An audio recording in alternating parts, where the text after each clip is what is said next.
Hi, I'm John Maxwell. When the top companies in the world are looking for trainers, speakers, and coaches, there's one name that stands above the rest, and that's Maxwell Leadership.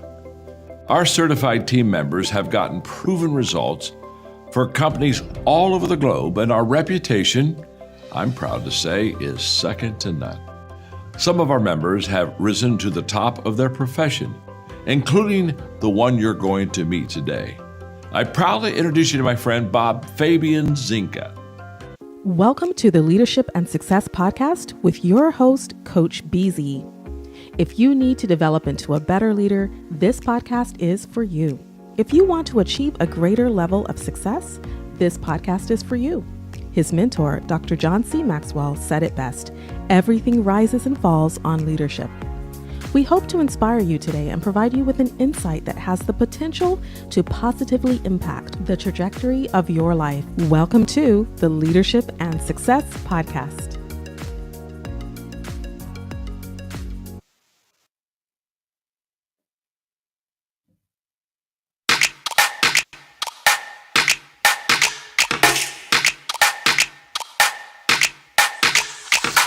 A new year means new opportunities, and today we're kicking off our New Year, New Job series to help kick down the doors of success. Octavia Goredema is the founder of a career coaching agency, and she's also the author of Prep, Push, Pivot, which releases Wednesday. She's about to school us on preparing for a new job, transitioning, pivoting, and working your way up that corporate ladder. Good morning, Mike. Thank you so much for having me. As a dual citizen of the U.S. and UK, Octavia is one of the youngest Black women to receive the honor of Member of the Order of the British Empire. Now, this is the highest civic honor one can receive by the Queen of England for exemplary work. Oh, good morning, Nigel. Thank you so much. I'm happy to be here. You have to have the conversations as early as possible so that you have an understanding not only of communicating where you want to be in your organization, but also understanding. This has been a year unlike any other for us, but you leave me constantly wondering, how does Dr. Fauci do it? In addition to government briefings and countless media interviews, I read that you're still an attending physician and treat patients every week. How do you manage your time, and how do you deal with burnout? My name's Octavia Goredema, and I'm the author of Prep, Push, Pivot. I'm a career coach, but I recognize that most people just don't have the opportunity to work with a coach during the course of their careers. There's one opinion that matters the most when it comes to your career, and that's your own, because bosses are going to come and go, co-workers are going to come and go. But here's the thing, while we're trying to navigate our way through the workplace, so many of us are dealing with bias or perceptions of tokenism. So if you're in that situation, I want you to remember this. The role you have is yours.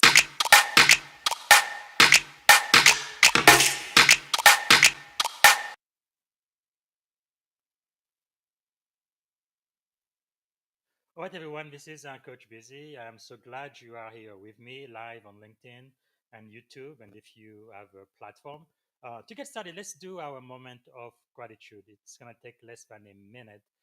If you would please, if you can, close your eyes, put yourself in your happy place, and think about one thing, right? That is that you are grateful for today. So I think for me today, I am just grateful for all of the great people that I meet every day online, on LinkedIn, and in person. I think I've really never met a stranger. I am just grateful for people who add so much value into my life, and I try to add value to their life as well. So I am really grateful for my connections today. So if you can type in the comment again what you are grateful for, and also where are you joining us from? What city, what state, if in the US, or what country, if outside of the United States? And I also would like to know if it's possible, tag someone you think is going to benefit from this podcast, so they can join you and watch us live, and you can post this feed, this event on your feed if you like. And I really do appreciate that very, very much. Okay, Without any further ado, let me bring to you the guest of the hour. So I'm really thrilled to invite you to this episode, live episode of the Leadership and Success podcast, which will be featuring the incredible, the one and only Octavia Goredema. You saw like a brief clip of what she does. She's an author, a career coach, a founder of Fire Memos. So why should you join us today? Octavia is on a mission to help professionals, especially underrepresented women, right, on their success, advance their career, and pivot with purpose. And her books, Prep, Push, and Pivot, Brand Yourself for Success, and How to Change Career have transformed the way thousands of people approach work and leadership. So, without any further ado, ladies and gentlemen, help me welcome Octavia. Hold on. Just one second. Here we go. Here she is. All right, Octavia, how are you doing? Oh my goodness, Coach Bizet, thank you so much for that warm welcome. Pleasure is all mine. Is there one thing that you are thankful for today? Well, in listening to that intro, and thank you for that moment to pause, Coach Bizet, I'm really thankful for acts of kindness. Oh, yes. And I think that starts with you. Just looking at the ticker on this conversation we're having, season 4, episode 83, and the energy that you're bringing to uplift so many, that really touches me. And thank you for your act of kindness to me in reaching out to a stranger on LinkedIn and forming a connection. And I really feel like I connected with you so quickly over DMs, and now here we are having this conversation. So thank you for that. This is really incredible. I'm really grateful that you are willing to share of your knowledge freely, and really for me impacting the next generation of leaders, especially in the military and in high tech. So thank you so much. So what is one thing about you that most people may not know about? Oh my goodness, I love this question. There's probably quite a few things, but I am a really big football fan. And when I say football, apologies to my American friends, I'm talking about soccer. I'm talking about soccer.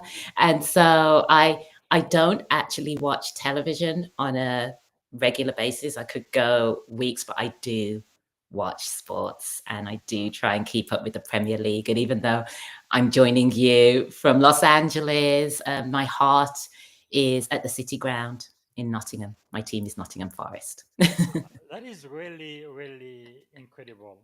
Talking about Nottingham Forest, which is in England, you've been honored by the one and only the Queen, Elizabeth II, for your work. How has recognition at that level shaped your leadership and responsibility? Wow. Well, first of all, it was very unexpected. For anyone that might not be familiar, the UK has an honours system, and twice a year, at New Year and on the King or Queen's birthday, official birthday in June, the Buckingham Palace announces individuals who are receiving recognition. And I was one of those people back in 2012. And it came out of work that really actually has anchored me when I think about it then and now, about forging connections and being a catalyst and finding opportunities to pay it forward. And at that time, I was doing that in a social enterprise that I founded called the 2010 Club. We brought together Black women in business to support one another, but also to support the next generation, the young men and women that would be following in our footsteps. We did work in schools. We did speed mentoring programs. We invited students to boardrooms. Quite often, it was the first time that any of those young people had stepped foot onto a corporate campus and actually into a boardroom and had the opportunity to sit around a table and not wait to raise their hand, but actually to have a conversation directly. And that work was so important to me on multiple levels.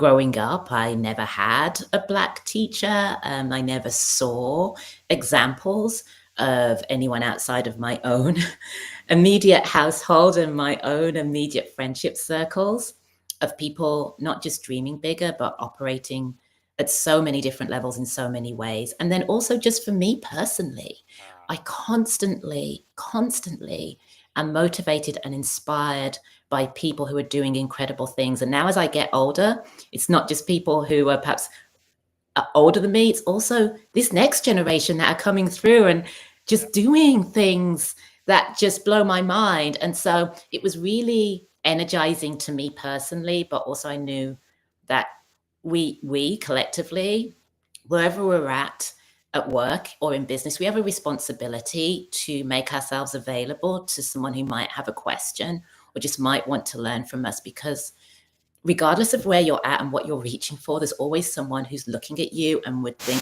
I would love to have that opportunity.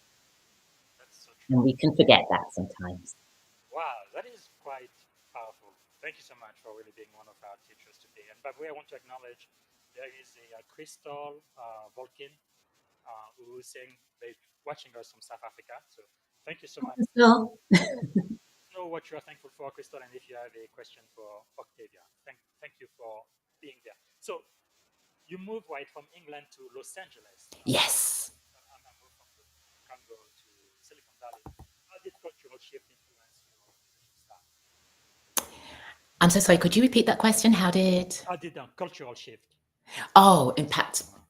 Oh my goodness, Coach Beasley. The one thing I assumed that I had to my advantage, moving from London to Los Angeles and having been raised in England and educated in England and started my career in England before moving to Los Angeles, the one thing I thought I had to my advantage was the language. I was like, at least I'm moving somewhere where I don't need to learn the new language. I actually was partially wrong there. I spent my first few weeks here not being able to understand a lot of what was being said to me. I realized the points of reference that people had in conversations were different. The analogies were different. Bear in mind, this was 20 years ago. So this was before we had Zoom and WebEx and Teams and Google Meets. I spent a lot of time on conference calls with maybe 20 voices, and I had to concentrate so hard to make sure that I understood what was being discussed and being asked of me. And it didn't take me long to adjust, but at the beginning, it was much harder than I thought. And I also had to change my cadence of how I spoke. I spoke really fast when I first moved here, and people would be like, they'd lean in a little like, could you say that again, please? Or what did you mean? I also used military time as as it is known here. And I remember I was in Seattle with a client at a meeting. They're like, and I was like, I said at the time, like, what does that mean? Could you say that again? So many things I hadn't thought would be different were. But of course, that's what happens. You have to leave behind your assumptions and be ready to embrace what's new, and embrace that wholeheartedly. And I'm so glad that I moved out of my comfort zone. I started over, a new country, a new home, a new everything, no network. And it was maybe the most important shift I could ever have made, even though at the time I assumed it was a temporary one. Of course, benefit of hindsight now, 20 years later. But yes, there was a lot that I had underestimated that I needed to learn and be patient and embrace. Wow, that is quite powerful. And I think many of us know, depending on what we go through in life, it may not be such a radical shift as going from England to the US, but people may change job or get their first leadership opportunity or something. And I think it's important to kind of know how to navigate, through those changes Yes. in life. So thanks so much for sharing. Now, you also often talk about knowing your worth matters, right? Even when it's not reflected back at you. How does that Yes. principle tie into self leadership? It was a really important lesson that I personally had to learn, and I learned it the hard way. Um, I think for many, many years, going through school and then applying to university and then working through university and then starting your career, I viewed measures of success in terms of what was reflected back at me. Did you get that job offer? Did you get that grade? Did you get the feedback? And of course, when you're going through firsts, and we go through so many firsts, in our early years in education and in our early years of our career, and we don't want to make a mistake. We want to show that we're capable and we're ready and we're able. It took me a long time to learn that there were skills and attributes within me that might not be recognized by someone else, but they were so valuable and they mattered. And they mattered whether you got the job offer or whether you didn't get the job offer. They mattered whether you heard a yes or whether you heard a no. Yeah. Because those are the things that you hold on to. And if you wait for the external markers of success, you've missed what matters most, because you have to be ready to bet on yourself over and over and over and over again. Wow, that is powerful. So let's talk about imposter syndrome just a little bit. For many people, especially when they get that new opportunity, yeah, they got the job, but they're not so sure they are the right person for the job, even though they fully qualify. I think it happens to all of us. So, what are some of the best tips or practical steps you recommend to kind of build that confidence? Yeah, I think everyone experiences this, and it doesn't necessarily get easier the more you progress. If anything, it can become even more pronounced because the stakes feel so much higher. Our own expectations grow before we even think about anyone else's. And often, if we're feeling that way, like an imposter, I actually think it's because we really, really care. And the fact that we care is actually a good thing, right? We care. We care about doing something well. The opportunity matters to us. It's something that's meaningful. We want to get it right. And I think if we can switch any feelings that we might have about trepidation or fear to be excitement and anticipation, I think that's awesome. I think there's also another flip side to it, that sometimes we can have a tendency to underestimate when things have gone well as well. Sometimes, like, oh, well, that's my job. That was expected of me. Or, oh, yeah, it was me and I did this with, the people working alongside me. And that's important to acknowledge collaboration and contribution. But I think it's also really important to remember the moments when we did stumble and when it was hard and when we tried again and when we picked it back up and when we kept going and when we hadn't completed the step, but we were working towards it. And those in between times, perhaps when you haven't got the opportunity that you want and you are hearing no, and just remembering that who you are hasn't changed. The person that I am today is the same person I was before I got my book deal, but that opportunity opened up another door. But to walk through that door, I had to be ready and I had to be there and I had to knock. And so I think all of those things, it's important to remember, if you're feeling that, it's because you care, and channel that energy in a way that helps you versus holding you back. That is really incredible. And you are a serial entrepreneur, and one of your venture, Fire Memos, right, helps professionals package their wins and advocate for themselves. So, how does Yes. documentation of success translate into stronger leadership presence? Oh my goodness. So I wish I could remember exactly how many years ago it was, but I'm going to say maybe 8, 9, 10 years ago, I received a journal that prompted me to really think about what I'd been working on. And the people that normally asked me those questions were a manager in a meeting, or when you're being interviewed, or if I was preparing for a performance review at the end of the year and you're having to really think in detail about all the things that you've done and why they mattered. Outside of that, I wasn't thinking about the things that I'd completed and why they mattered. I was thinking about, what did I need to do next? What hadn't I done? What did I want to reach for? And I started the habit of maintaining a list of, and often it was small things, or so I thought, things that I had done that I was proud of. And what I started to see was, Coach Beezy, on the days when things are hard, when you actually feel like, oh my God, I messed that up, or I'm struggling here, that's when this list matters the most, because it reminds you of what you are capable of. And over time, you start to see patterns. You start to see that a conversation that you had and an action that you took actually then contributed to learning something new and applying that in a new way. A decision that you made or a problem that you solved actually contributed to something even more impactful that you just couldn't see in the moment.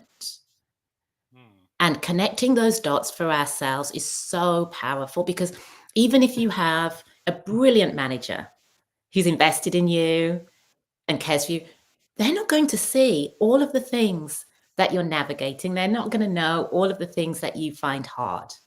And so to be our own best advocates, we have to embrace the habit of tracking our own momentum. And what I also found was, if I waited to do this until the end of a month, oh my gosh, it was so hard. Look at us now. We're talking today on September 30th. I mean, you already told me all the things you're going to do to support this episode, and I'm just one of the many guests that you are hosting. If you were to really stop and think about the things that happened for you in September, you'd remember a few standout moments, but you would forget. You might forget something that didn't seem as significant, perhaps, when you're looking back from a month. But if you captured it in the moment and then you start to see how you're using that and the impact that it has, it just becomes so powerful. And so that was such an eye-opener for me. And then when I started my work as a coach and guided others to embrace this habit, the results that I was seeing were just extraordinary. People were suddenly raising their hands to present in town hall meetings at the last minute, because they knew that they had wins that they could talk about from their own work and from their team. They had harnessed the habit of recognizing what they were doing, so it made it easier to talk about it with others. Instead of dreading one-on-one meetings, they were actually ready and able to talk about things that they were proud of. And that personal confidence becomes tangible to others. And that's why I feel it's like a gift that keeps giving. No, that is so powerful. It's actually something I learned in the Navy. We call it a brag sheet. And most people in the Navy, they do it once a year, right? Performance review, fitness report, or something like that. But what I told all myself, and what I've learned from my chief, was every time you do something, every single day, you have to write it down, because you are correct. You're going to forget. Whether it's education, certification, something you did that added value to your unit or your operation, do it every day. And then the problem I started having once I started doing this is, I have too much to say. The Navy only gives you 18 lines. That's all you get for the entire year. So what I end up doing is, I have about 30 or 60 lines, and then I have to bring it down to 18. So I have to really think about what's the most important thing. So I have the reverse problem of what most people have. Many people, they're like, I can't have put 1 or 2 lines, but mine is like way too many lines, and I have to concise it now, bring it down. But I love that you have 80 or 90 things. That actually is exactly what it should be, because then you start to be very intentional about aggregating and connecting. And also, we don't know it at the start of our careers, but our resumes are just a snapshot of what we can do. True. They're a snapshot of how we're presenting what we can do to our next prospective employer. They do not encapsulate everything that we can bring to the table. And there might be, out of those achievements, you might not be able to put all of those on your brag sheet or in your performance review, but you can remember them and you can know that they mattered. and you know that you are picking the best of the best, Yes. but also there can be value in something that really means so much to you. Wow. And remembering that and doing your own performance review, Mhm. your own, is equally as powerful. Wow. That is really a great way to look at it. Like, would I promote myself? Yes. Wow, that is so awesome. But another thing with your startup, right? Fire Memos. Can you tell us a little bit Yes. more about going from just an idea to now having a startup? Kind of what you went through and what you Oh my goodness. Yes. experienced and the impact. So much. And that journey is a constant learning journey. When I came up with the idea, first of all, for Fire Memos, my belief was that it was going to be an app that actually would help people capture those wins in real time. What I quickly learned from building that and testing that in a beta was that people didn't necessarily have that muscle memory built in. I'm so glad that you do. But that not everyone is conditioned and finds it easy to do that. And what I realized was that actually people needed coaching around that to start to build that, and they needed more prompts and guidance and examples to think differently about their work, because a lot of people are like, well, is that significant, that thing that I worked on, or that project I completed, or that task? How do I define what a win is? How do I define what is enough? And the beauty in being coached around that is you decide your growth and what you've learned and how you've applied that matters. And you get to decide as you connect those dots on how that is moving you forward and how that is adding value. And metrics are really, really important, of course, but metrics only tell part of the story. I can only begin to imagine how many conversations you have had on this podcast in season 4 and now episode 83. That number in itself is monumental. But the value in terms of someone who's listened maybe to one conversation and then gone and applied that one suggestion and used that one suggestion to create a new opportunity, you can't even encapsulate the value in that. True. And so I think it's really, there's sometimes a lot of work that goes into rethinking and rewiring how we measure success. And so now with Fire Memos, providing career content and connections to coaches and resources is really powerful to me, and something that inspires me. I realize that I love connecting people, not just with others, but also really connecting them with their potential. Wow. And that's in you. And sometimes you need a question or a moment to really think about what is in you and let that come out. Wow, connecting people with their potential. That is very, very powerful. Yeah, I guess in some small ways is really what I would like to do with this podcast as well. There's so much more that we can do, especially when you are in a room where you happen to be the one and only minority, right? I think it really helps. I Yes. think representation does matter so much. So you said underrepresented professional are often overlooked. What leadership Yes. practices can change this reality? My goodness. There's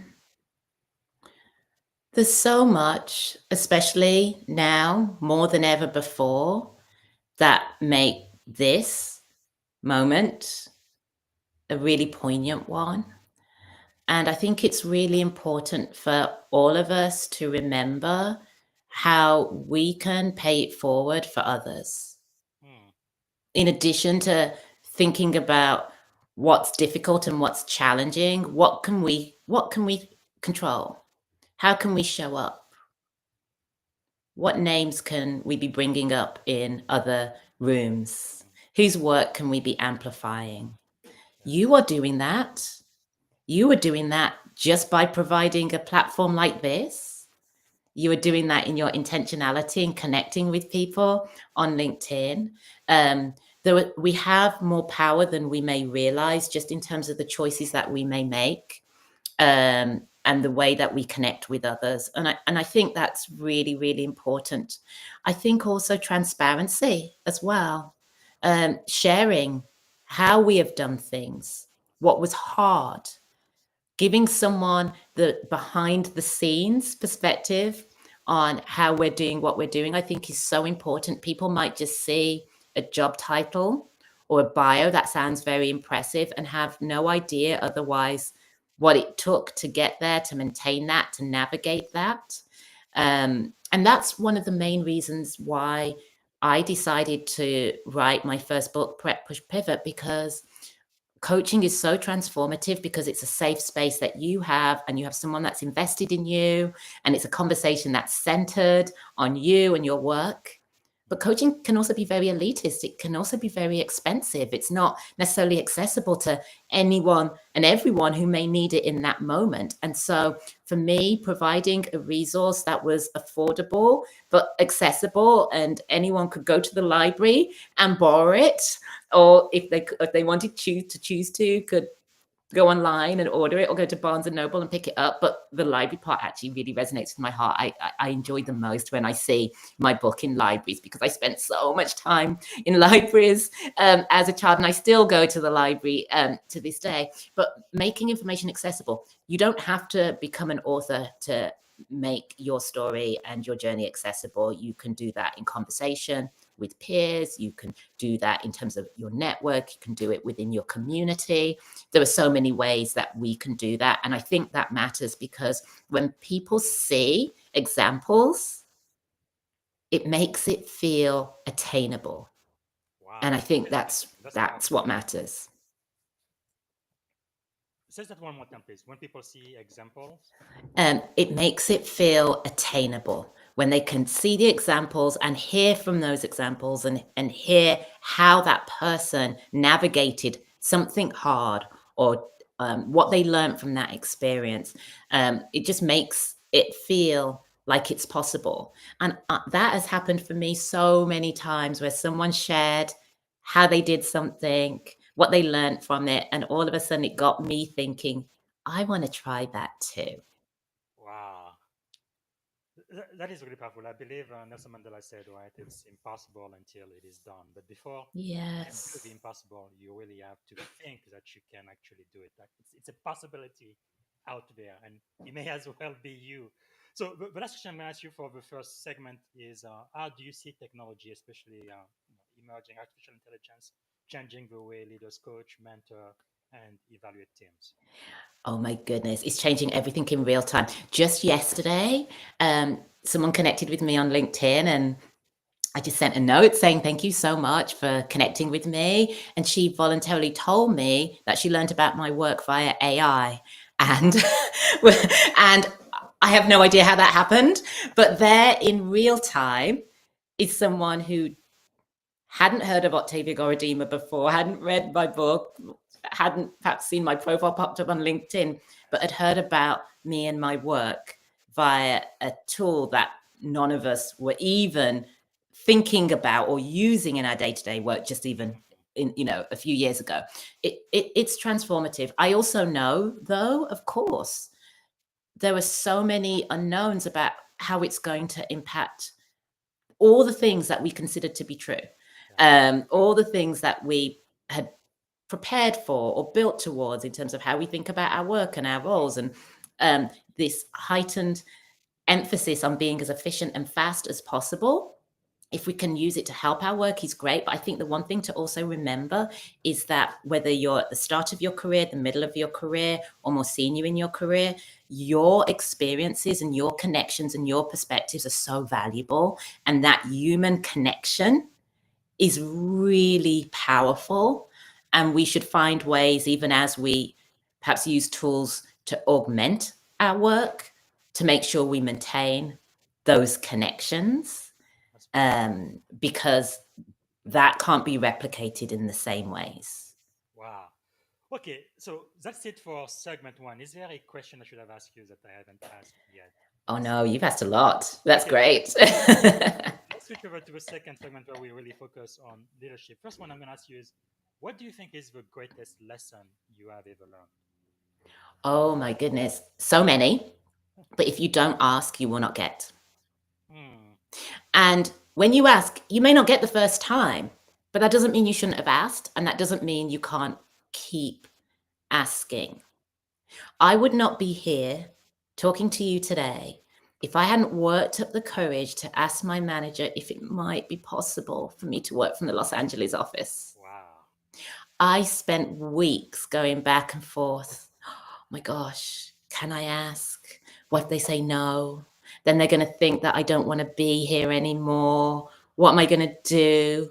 No one has made that move because the company I was working at had actually just been acquired by an American company. So it wasn't like there was a path that I'd seen of people doing this. I was the first person to ask, can I bounce over to LA? I was absolutely terrified. But do you know what? I asked, and do you know what I heard? Let's make this happen. Wow. Now, it wasn't as immediate as one person saying, let's make this happen. They had to then ask someone else, who then had to ask someone else. And then I had to, that actually was a potential opportunity that I could be a fit for. That wasn't just handed to me. I then had to interview, not just with one person and not just once. Oh, I think I met with 9 people. There were lots of steps. But if I hadn't asked to begin with, that door might never have opened for me. Wow. That is. And that changed my career in so many ways. Yes. There were so many times where I learned to ask, not necessarily with an attachment to hearing a yes immediately, but knowing that if something mattered to me and there was something I wanted to learn or experience or do, I needed to use my voice and not be afraid of doing so. That is really, really powerful. Use your voice. And the other thing about that too is, no, the worst that can happen to you when you ask, they're gonna say no, right? They're not gonna beat you up, put you in prison, Yeah. or bankrupt you or anything. All they're gonna say is no. Just one word. That's it. So Exactly. then if they do say yes, then you get exactly what you want. So you may as well try, right? Exactly. And even a maybe or a not now, Yeah. you're not in a different position than the position that you were in before. And that's why, people who work in sales learn this really early, that you've got to keep asking and you'll get a no, because every no will move you closer to a maybe or a yes. And I think there can be times, especially perhaps when we've moved in a certain direction and we're known in a certain way, we feel the stakes are higher to ask for something that might feel like we're breaking the mold. We're breaking the norm. We're doing something unexpected. We're asking for more than we should expect. Ask anyway. What have you got to lose? That is really powerful. What do you have to lose? I think if you want to use a sports metaphor, like in basketball, you will never score shots that you do not take. So at least Yes. take the shot, and who knows what might happen. It might just change your life. All right. So with all of the successes you've experienced in life, what do you think is the secret of your success? Success is a really subjective term. And in all honesty, I feel like I'm just beginning.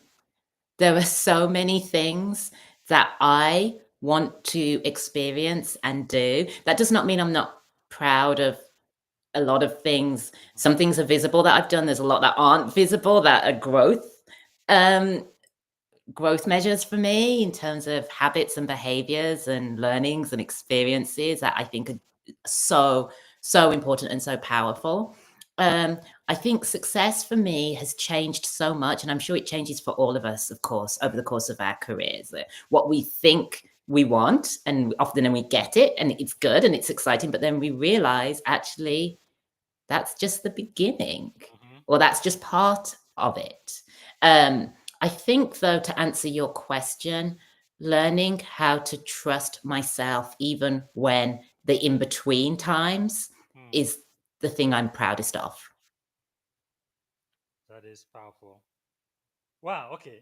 That is really great, and I really like also the idea of having your own definition of success, not just trying to be what everybody else is Yeah. doing. That is so important. Knowing your own values and what you stand for. Okay, so what do you think is the greatest leadership advice you have ever received? Oh my goodness.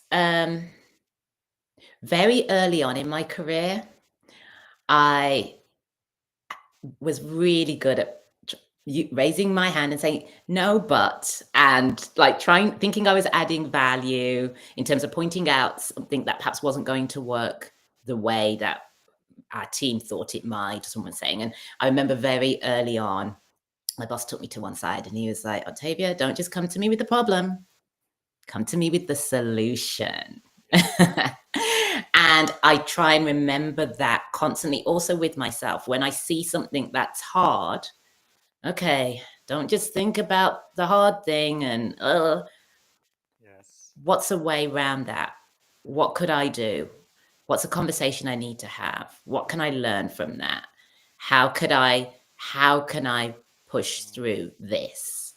And so learning that lesson, I think I was like 3 years into my career, was really, really, really, really important, and I've never forgotten it. And I've applied that in so many ways. And I see it constantly when I spend a lot of time supporting companies. I deliver workshops, I do one-on-one coaching, and I see the dynamic and I see the people that thrive aren't necessarily the people that are the smartest. They're not necessarily the people that have the most information. It's attitude. Are they ready to learn from something and then do something differently and help others to do the same? That is powerful. Or are they actually going to stay stuck or complain or keep repeating cycles because they're afraid to change? And so I think that was really poignant to me. And also, before I started my professional career, when I was a student, I worked in retail, working on shop floors. And when you have 8 hours a week, you see different managers, and seeing the dynamic of different management styles, what motivated people, how people did their work, was actually, I learned so much from those retail experiences about how you lead, how you assemble teams, how you get the best out of your team, how you prepare for the day, how you close out.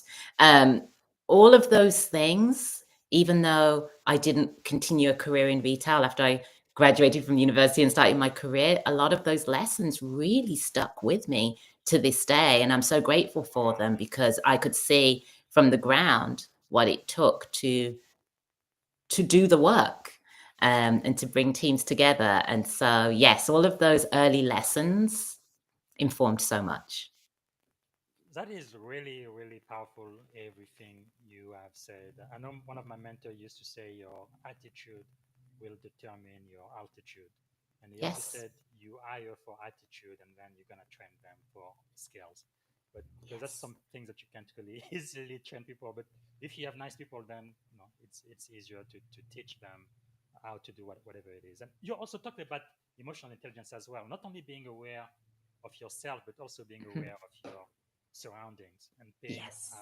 attention and things that you learn when people don't even talk to you, but just by being in the environment and paying Yes. attention. Very important skill. Wow. So what are you learning right now?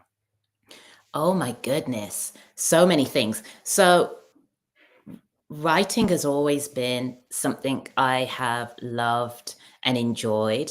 And I write in so many forms. I, in the past 3 years, have written for audio.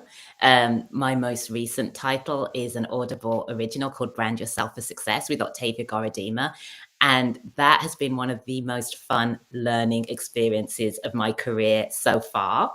Wow. It might sound unusual, I guess. You think, well, you've written a book. Is it not the same?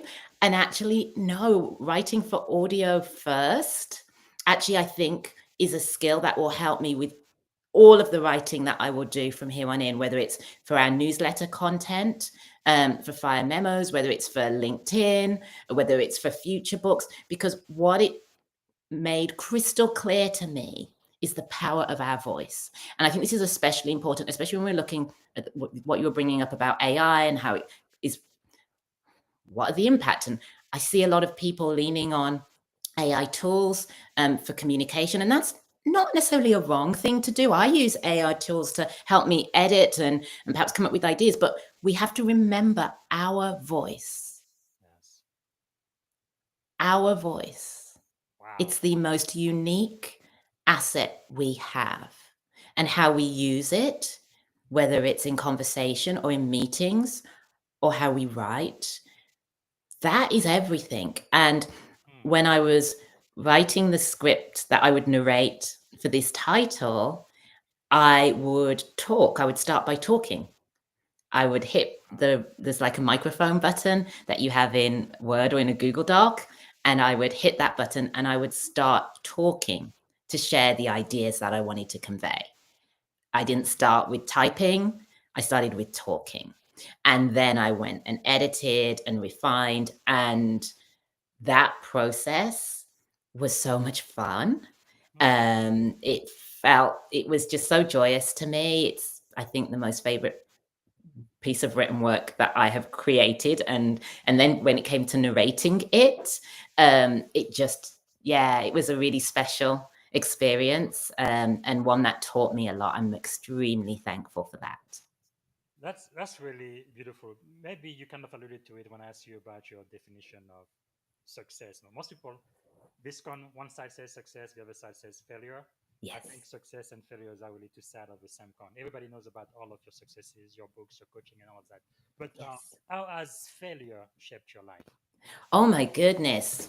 Failure constantly is shaping my life. I'm constantly getting reminded and stumbling and like, no, this isn't working. I think it's that, and this is why I'm grateful about the move that I made to the United States. It's a reminder that even if you're starting from zero, even if you're arriving with 2 suitcases and knowing nobody and, learning how to drive all over again and doing all things, you are capable of more than you realize.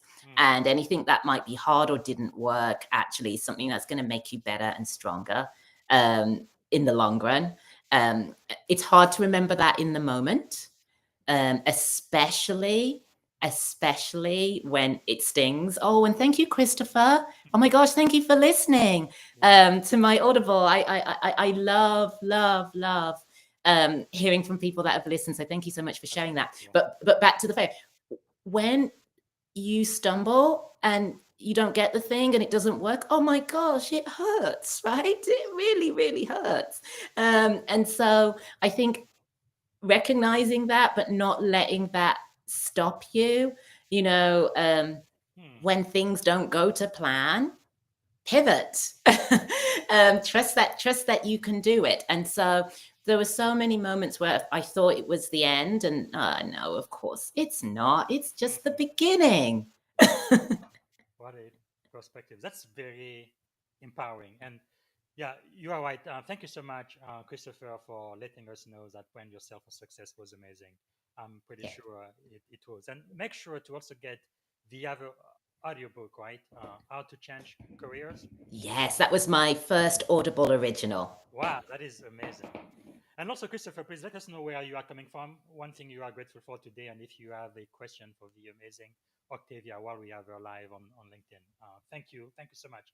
So, who are some of the people that you follow or that you have learned from that you think my audience should get to know? Oh my goodness. It's not possible for your audience to follow them, but my daughters. Oh my gosh. My daughters teach me so much every single day, every dinner time. I'm like, say that again. There's some reference or some meme or just some topic that they are teaching me. The story that I just told about trusting my voice and starting with conversation. Do you know where I learned that from? My eldest daughter. Wow. She was watching me struggling with, like, I think a deadline was coming up, and she's like, "What are you doing, Mom?" I was like, "I'm trying to write this thing and I'm really stuck." And she's like, "Why don't you just talk to the page?" I was like, "Pardon?" And she said, "Look, hit that button there and just start talking." And I was like, so that's what I did. That is just wonderful. Yeah, when I was a commanding officer, it's a really big deal in the U.S. Navy. It's really surprising how these days, right? You have more than 4 or 5 generations working at the very same time, and motivating Gen Zs, no, my kids' age, it's Yes. challenging at times. So definitely, my daughters they taught me how to motivate people from their generation because Oh there's my gosh, so much. so much. So much. My other daughter, who's Gen Alpha, um, she loves Roblox and she wanted Robux, the currency that you use in the game. And I was like, no, you're not getting that. So she asked it quite a few times because she's good at asking, and the answer was still no. Yeah. So then she decided she was going to earn her own Robux, and she opened a store in the game. And she just told me last week she just sold her 4,000 Whoa, unit of clothing in this store, that's and amazing. she's built a business in the game. How old is she? Don't want to get She's old. 13. Wow, these kids they just blow my mind. But this is the other thing too. Even as a CEO, I was talking to my my triad, the second in charge, and the enlisted leader, trying to figure out Yes. the problem. We just couldn't come up with a solution. Then I invited in all of my department head, all officers, about 12 of them. We couldn't come up with a solution. And then I decided, okay, I made myself vulnerable and I opened it up to the entire unit. And one of the lowest ranked person enlisted Yes. came up with an idea, and we were able to execute the idea and do what we thought was impossible. So you can really learn from anyone and everyone. It's just Exactly, that part. I am finding so much that I am learning the most from people that are 20 and 30 years younger than me.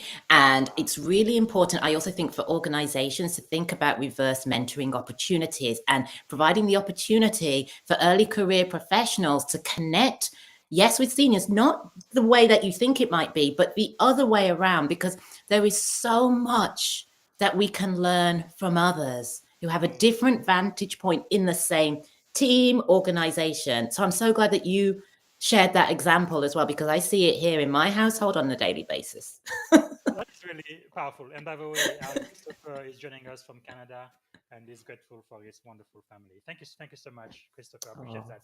So, if you could choose 3 people to have dinner with, who would you choose and why? They could be dead, alive, or mythical figures. Oh my goodness. Well, you already mentioned one, Nelson Mandela. Madiba, yeah. As you were talking, I was thinking about the time that I visited his cell briefly on Robben Island when I was in South Africa. And when you think about the life that was lived, that might be not just a once in a generation example of leadership, but once in a century, once in a millennia, who knows? Yeah. Just extraordinary, Mm-hmm. extraordinary. So Nelson Mandela, Okay, 2 more. um, I would love to have dinner with the Nottingham Forest squad. That's more than 3 people. That would be awesome. Um, One more. who else? Who else? Let me think. Oh my gosh. Maybe with someone who would want to just spend some time with me. Nice. I love connecting with new people. I have an endless curiosity. And so yes, a surprise third guest would be amazing. Yeah. All right. So, what have you read that we should read? And right away, I want to ask everybody to purchase a book, Prep, Push, and Pivot. And we already talked about the Audible book, Brand Yourself for Success, and also How to Change Career. So, what other book would you recommend to my audience? Oh my goodness. So there's a book that I think you dropped in the chat, which I come back to over and over and over and over again. And it's by Michael Bungay Stanier, and it's called Do More Great Work. And I can't remember how I discovered his book. It's got the red cover, Do More Great Work. Yes. I can't remember how I discovered it, but it's brilliant. If you feel stuck in some capacity, and it might not be that you want to change jobs, it could be you're just a little bit of business, or it could be that you're like, I know this happened with me after I wrote my first book. It was such a big goal for me. I was like, what am I going to do next? Like, I've been thinking about this forever. And now I've done it. What now? You could be at that end of the spectrum, or you could be just like, oh, I'm a bit bored. Ah, Wherever you're on the spectrum, this book is just brilliant. it's action oriented and exercise and activity oriented, and it gets you actually mapping out ideas that you didn't even know might be in you, because it asks just really smart questions, and you can dip back into it whenever you need to. I read it probably every year without fail, because it just gets me thinking, even though I've read it so many times. It's a gift that keeps giving, because it just gets me thinking about things in a different way. And I love that, because there aren't that many people that will really stretch you, right? And so when you find a resource or a person that does that, oh my gosh, yes. Wow, that is powerful. What about this book? Oh my goodness. So it was really hard when you asked me about favorite books, because I am a prolific reader, and it would be impossible for me to just pick one. But one of the reasons why I love Matt Haig's book, The Midnight Library, is because of the parallels with the work that I've done as a coach. And often I find, so I myself have experienced this, but so many people that I work with have a what could happen if, or what could have been if.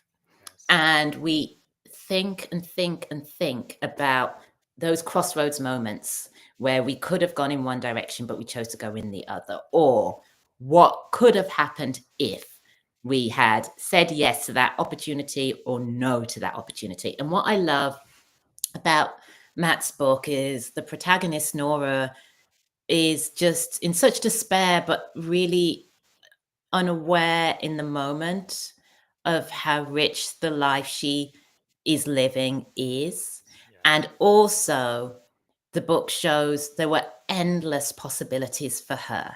And as she starts, without wanting to ruin it for anyone who hasn't read, as she explores, what a number of those possibilities could have been, she uncovers layers and layers and layers, but ultimately those layers lead her back to a better understanding. And I think applying that principle to ourselves and giving us grace if we feel that we messed up or that we did something wrong, to know actually who we are is multifaceted and multi-layered, and we can't lose as long as we trust ourselves. That's really powerful. And the last one you mentioned was Better Habits. Yes, because, oh my gosh, I have so many habits that do not serve me well. And I think we all have that about certain things. We can be excellent at something, and then, oh my gosh, something else is like a mess. And what I love about Stephanie's book is that she takes away any ideal scenarios. There's no judgment. There's no, oh, you should be doing this and this is why. She meets you where you are, and she gets you to think about, okay, what isn't working? That's cool. Here are multiple ways you might want to think about that. It's not there's one prescriptive way and you do it this way. It's so brilliant. It's on the shelf behind me. If you can see the blue, I've got 2 copies on the shelf behind me. It's just so good. And so I recommend it to others with no judgment, because I use it myself. It's just, we're all works in progress. And I love the way it has just so many different ways you can look at the same situation and start to test things that can really make a difference for you. I love it. That's really powerful. And then the last one, YouTube channel. Yes. So Amanda Mazeroff is just spectacular meditation and breathwork instructor.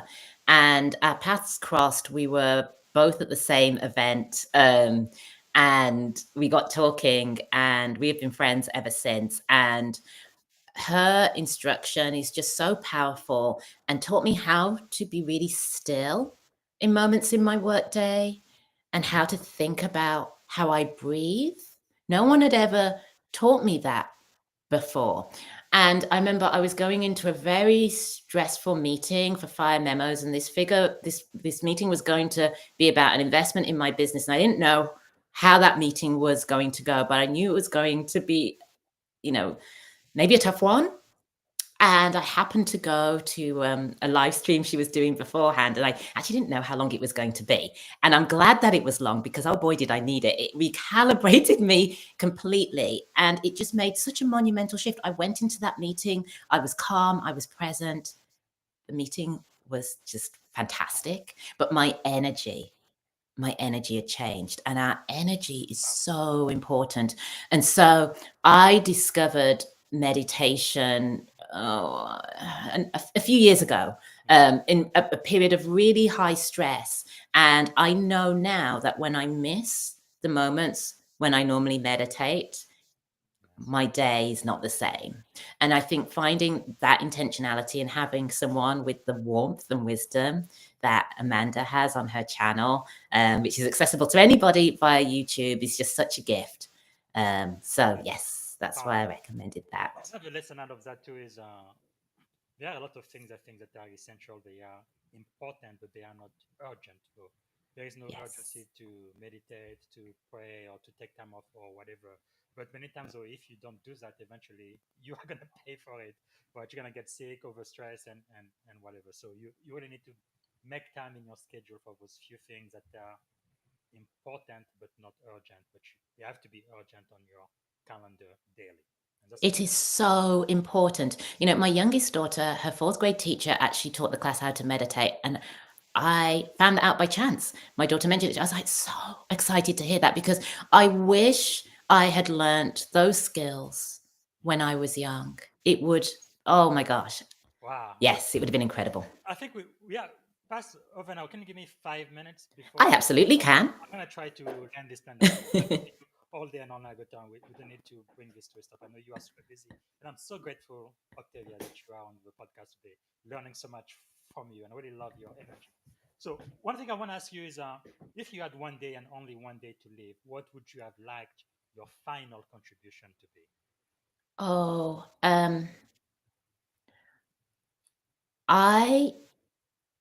I would, that's such a big question. I feel like I actually have done a lot of the things that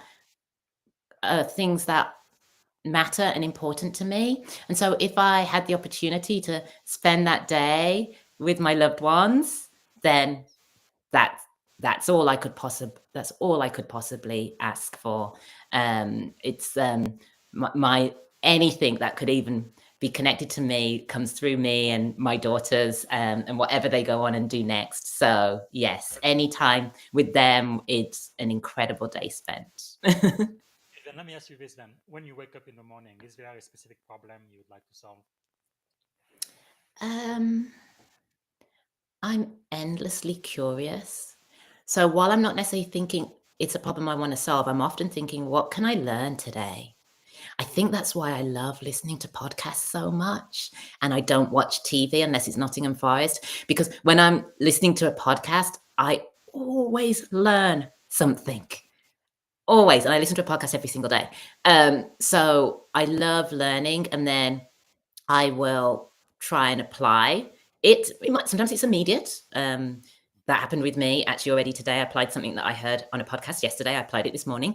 But then other times it's actually me just absorbing and thinking. So if you'd have told me when I was at school that I'd be an endless student, I don't know if I'd have believed you, but I really am. I really am. And that's why I love being on LinkedIn, actually. And that's how we connected. The reason I love being on LinkedIn is because I'm constantly learning.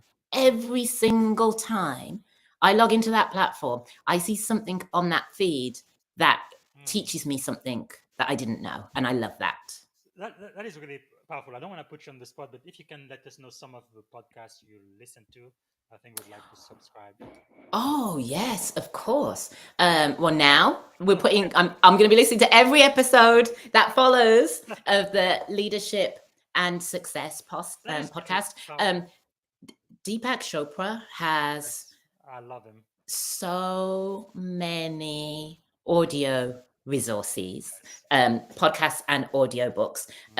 They are my constant companions that I go to over and over again. But then also, because I'm testing new things in my work, I will often just put into search a topic as something that I'm curious about and see what comes up, and I will listen to the episode for that.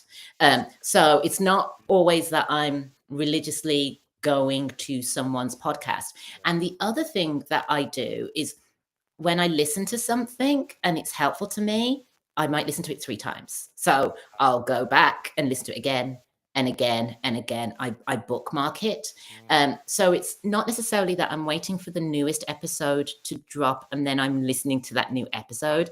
It's that I'm thinking about what am I curious about today, going and searching, finding a conversation about it and listening to that conversation. That is really, really powerful.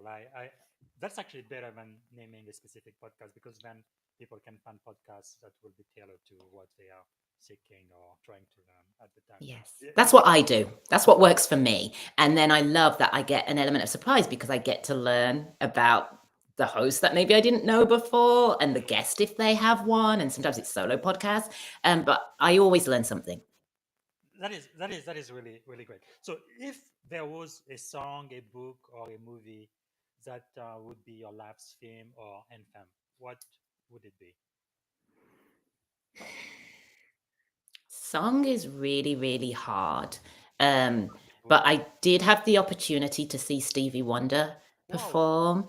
And that was something that I am so grateful for, that I got to experience that. He's a legend. That was just extraordinary. Did you say TV? Yeah, song, book, TV. or movie. I don't have a go-to TV show because I don't really watch a lot of TV. But over the summer, my daughter asked me if I would watch Building the Band with her. And so the 3 of us watched that. If anyone's unfamiliar, it was a Netflix music show that released over the summer.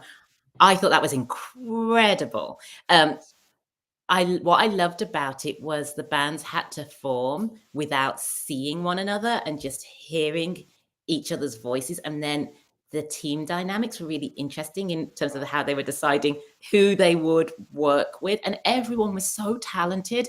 And it was just a reminder to me, especially in the work that I do, that you can be really talented. You might not get chosen, but that actually isn't the marker necessarily of success. Oh, hi, Esther. Oh, my goodness. Esther is here. Esther and I went to school together. Thank you so much for joining.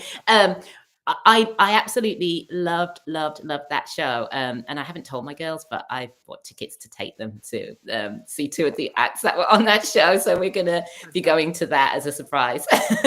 What's your favorite Stevie Wonder song? He has so many good songs. Oh, my goodness. Probably. Okay. But I don't tend to have favorites. I just love, just immersing myself. But yes. My daughter got a degree in music from the APU last year. That's one of the things that she did. And thanks again for being on the show, Esther. If you can let us know what you're grateful for, and if you have a question for Octavia, although we're gonna be ending the podcast very, very soon. Okay, we are coming toward the end. So the question I have for you is, how can we add value back to you, Octavia? Oh my goodness. Well, you already have anyone that is watching or joined or listening, because I love that. But if you are on LinkedIn, please do send me a connection request, or if we're already connected, just DM me and let me know that you listened. I love that.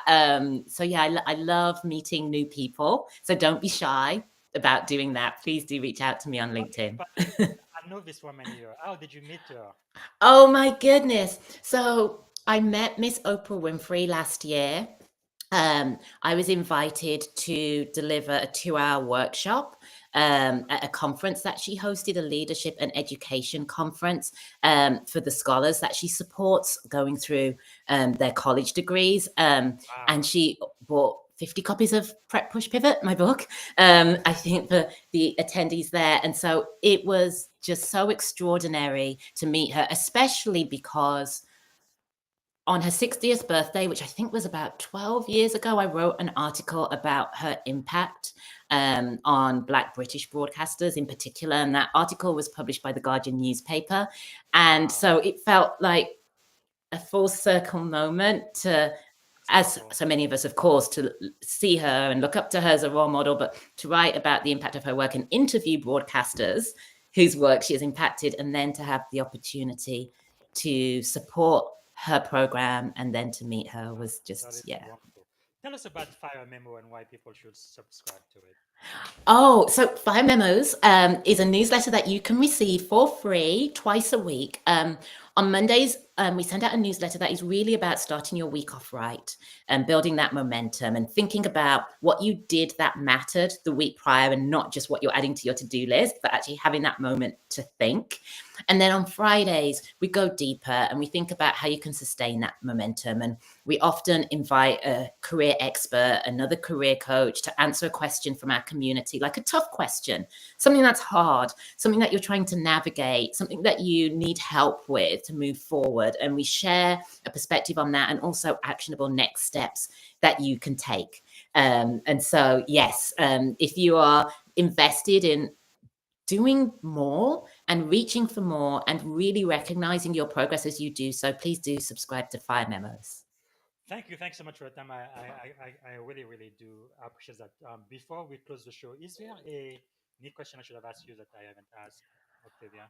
Oh my goodness. You asked such incredible questions. I can't think of anything additional, but thank you so much. I would like to say thank you to you because, we met via LinkedIn. I was a stranger to you. We started talking in DM. You then extended this kindness, this invitation to me. You've been so thoughtful in the questions that you've asked. I feel so, so, so honored to have had this opportunity to spend this hour with you. So thank you.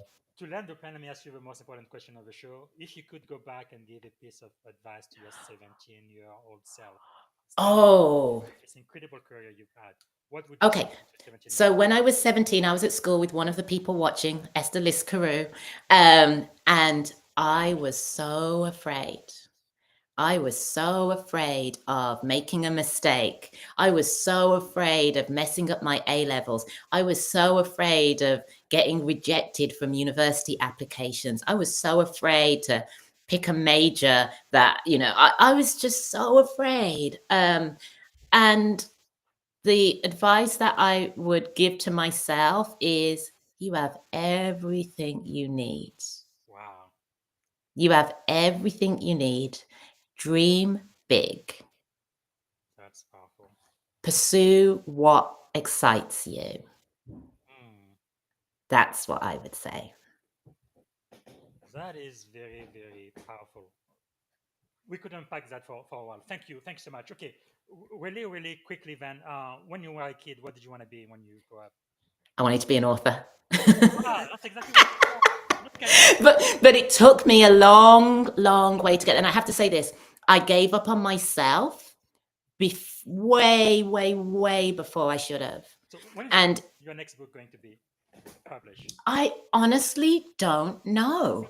Okay. What I do know are the things I want to write about in depth next. All right. That's what I do know. And I should also caveat, when I was a kid, I didn't think I was going to be writing books that would be in the business section. I thought I was going to be writing fiction. I thought I was going to be, so there's still room to pursue that. That would be another pivot to do that. So I haven't achieved Okay. my childhood dream yet. You have so many books in you. Next book you publish, please come back on the show. This is outstanding. 3 adjectives describing you as a kid. Oh my goodness. Books, reading, obsessed with books, creative and curious. What about as an adult? Same. Okay, wonderful. So you are exactly the same person. Perfect. Okay, and the final question after this, we are done. What is one word that represent our shared experience in this podcast today? What comes to mind? Oh my goodness, this was joyous. Thank you. Wow. I think for me, I am just so grateful. Thank you so much for giving us your time and teaching us today. You've been an outstanding, insightful teacher. Thank you so much, Octavia. I really, really appreciate it. Oh, thank you for the invitation and making the space for this. And thank you to everybody who joined us. All right. Thank you so much, Octavia. Bye bye. Well, everyone, this is it. Like I promised you, Octavia is just a game changer. So make sure to follow her, right? Octavia Goredema on LinkedIn. Go and sign up for our newsletter, Fire Memo. And thanks again for being with us today. And I'm going to be back tomorrow for a 10-minute AI recap, one of the interviews I had last week. I think tomorrow we're going to be talking about Coach Houston from Tuscaloosa, Alabama. Roll Tide Roll. We had our conversation last week, and we're going to have a 10-minute recap of that tomorrow. So until tomorrow, have a wonderful day. Oh, hold on. Crystal says, Bob Fabian, thank you for creating opportunity like this that shift and grow critical thinking and learning. Thank you so much, Crystal. I really do appreciate that. And if you have a question for Octavia, you can still type it in the comment, because I'm going to have a 10-minute recap from Octavia too, and I can get her to answer your question. And Crystal says, I love listening to your perspective and advice. Octavia is just great. And thanks again, everyone, and see you here on the Leadership and Success Podcast tomorrow. Bye. Bye, everybody. This is Coach Busy. Thanks for watching. Until next time, don't forget to like, comment, and share. Thank you for listening to the Leadership and Success Podcast with your host, Coach BZ. If you like what you heard, please subscribe to our channels and come back for more wisdom nuggets on how you may develop into a better leader and achieve greater levels of success. Leadership is the most critical skill. The world will always need leaders to lead others, deploy the next disruptive technology, or execute a business strategy. You may as well decide on counting yourself among the 21st century leaders. See you right here next time on the